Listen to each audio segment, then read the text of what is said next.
everyone, myself is Divya Behel, Assistant Professor in Chemical Engineering Department at LJ Institute of Engineering and Technology. The subject that I would be taking is petroleum refining and petrochemicals. It is a very important subject for 8th semester students.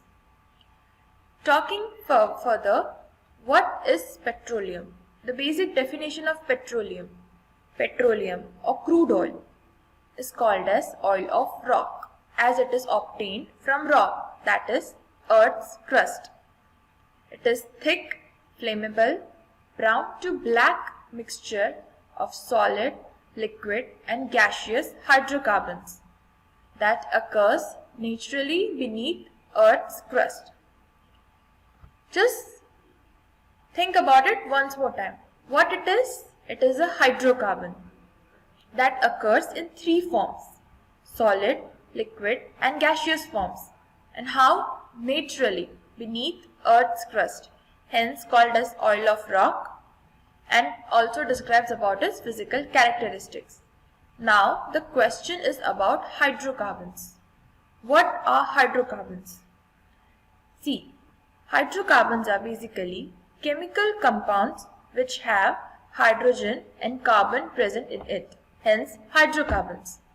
There can be other atoms or molecules too, like nitrogen, oxygen can also be present, but the majority or the total structure is of carbon and hydrogen. That is called as hydrocarbons. Now, note here, crude oil is a form of hydrocarbons. Similarly, asphalt and other such things are also a form of hydrocarbons. Crude oil has several hydrocarbons present in it. Hence, it is a form of hydrocarbon. Moving further, this was about petroleum. Now, what is petrochemicals? In simple definition, petrochemicals are the chemical products obtained from petroleum by refining. Of course, as the crude is excavated from Earth's crust, it is subjected to refining process. What does refining do? In refining, various fractions of crude oil are separated from each other on the basis of their volatility. That we will study further. This is just an introduction lecture about your subject, petroleum refining and petrochemicals. So what happens is, the crude oil is subjected to heat in the refining process. Based on their boiling point difference or volatility, various fractions of crude oil are separated, and such chemicals are called as petrochemicals. Now, where is petrochemicals used? Petrochemicals are used to manufacture thousands of different products that people use in daily life. You can see the examples of petrochemicals: adhesives, carpeting, cosmetics, fertilizers, paints, rubbers, fabrics, plastic. Famous petrochemical, that is polythene. Polythene is a form of plastic, and polythene is formed from ethene, and ethene is a chemical obtained when crude oil is subjected to refining. So you can see how petrochemicals are very important and is a part of petroleum industry. Further about it, why crude oil is called as black gold? Since many years, crude has been labeled as gold. Which black gold? Because of its properties, you can say in the world, we will study further. The world economy runs on the transaction of oil barrels done by the countries. Overall in the world, the import and export of oil is done on the basis of barrels. Again further, its availability or shortage decides the situation of economy in a country. Also, various other industries are related to petroleum industry. As we studied further, in the previous slide, we saw that how petrochemicals are obtained from petroleum industry. Other various industries of are related to petroleum industry. What does it mean to say? See, agrochemicals are there, then your rubber, polymer. Such industries are related to petroleum industry. Now, why is this subject important for final year? As final year students have studied many core chemical subjects, this is the pure theoretical subject that tells you how other subjects of chemical are playing major role in petroleum industry. You see, heat transfer, mass transfer and fluid flow. Where you can find the application of heat transfer? In heat exchangers, condenser. Now, and what about mass transfer? Separation process like distillation. Distillation is the prime separation process which is used in refining industry. Again, fluid flow. The fluid properties of fluids are studied in fluid flow. Similarly, pumps and such are the devices which are a part of fluid flow. The flow of refining process now. Here, a simple brief study of how crude oil is purified is studied over here. Of course, crude oil is obtained from Earth's crust, hence it has many impurities present in it. The first pre-treatment that is done to crude oil is desalting. After desalting, it is sent to distillation. In distillation, separation occurs. After distillation, downstream processing occurs.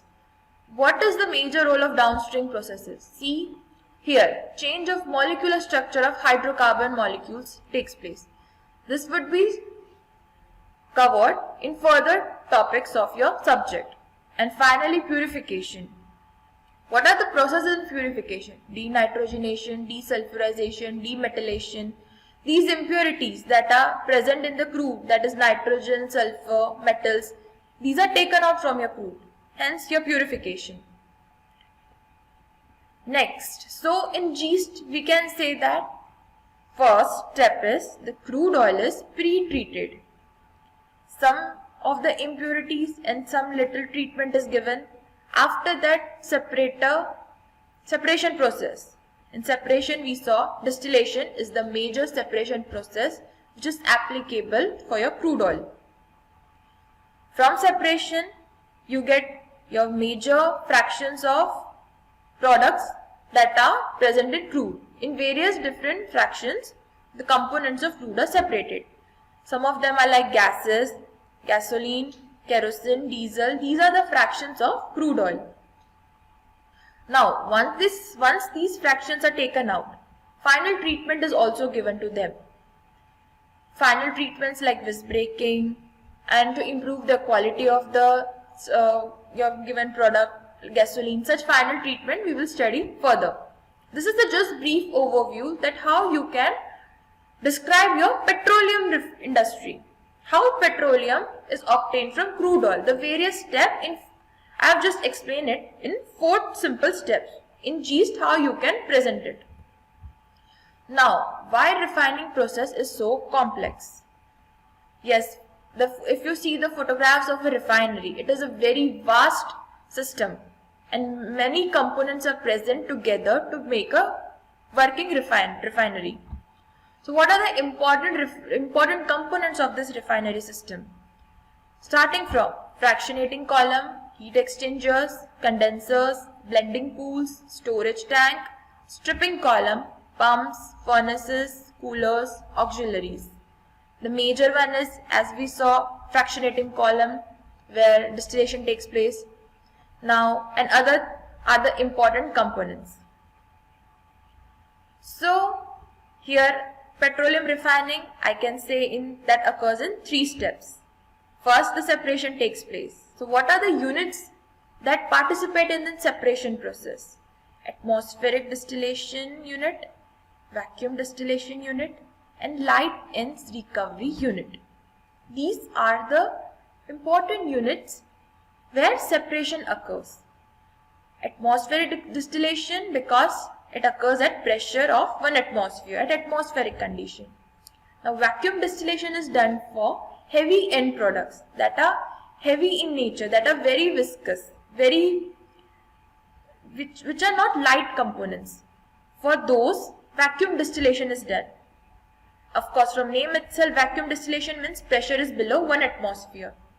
So these are the units which works on separation mechanism. Now second, conversion process.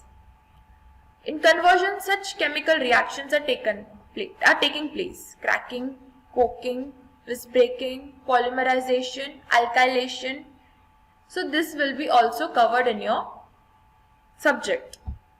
Finally, treatment. What's the aim of doing treatment to your refined product? Simple, to stabilize and upgrade the quality. So in short, your refining, the petroleum refining has 3 fundamental basics of it. Again, it simply works on separation and conversions together. In separation, we saw how many separation mechanisms are there, but distillation is the most used separation process in refinery. Other are extraction, adsorption, crystallization. In mass transfer, you might have studied all these separation processes. But why distillation is used here? As we saw earlier, that in crude oil, many components are there and they are close boiling components, having close boiling points. Okay. And so for multi-components we use distillation. Whereas in extraction, adsorption, we cannot deal with multi-component system. Hence distillation is the most sought separation process in fractionating column in refining. And now the conversions also seen earlier. What are the major conversions that takes a part in refining process? Alkylation, isomerization, polymerization, cracking and reforming. So that was all about petroleum. Switching over to petrochemicals now. Petrochemicals, as we discussed earlier, are the chemical components that are obtained from refinery. Okay, that are obtained from crude itself. So in petrochemical section of your subject, what we will study? We will take note of the important reactions involved. Many important reactions are there. Okay, the reaction mechanism will be studied in this part. Then the physical and chemical properties of that compound. Major engineering problems involved. Here we will also discuss about the flow sheet, from how from raw material to your refined product or simple your product is obtained, and the major engineering problems that are taking place in that manufacturing process. Finally, uses and applications. So see, your petroleum refining and petrochemical subject has been divided into 2 parts. One is of petroleum and another is of petrochemicals. In petroleum, you will be studying about separation processes along with the chemical treatment, that is chemical conversion that is taking place. And third is the treatment steps also. So in petroleum, there are 3 things that you have to study: separation, conversions and treatments. Whereas in petrochemicals, directly we will study about the petrochemical compounds like ethene, ethylene, butene, rubber. All these things are petrochemicals. So starting from the basic reactions involved to the uses and applications, those topics will be covered in your petrochemical subjects. So this lecture was all about the introduction of your subject. In next lecture, we will start with chapter 1 of your subject, that is basics of petroleum refinery.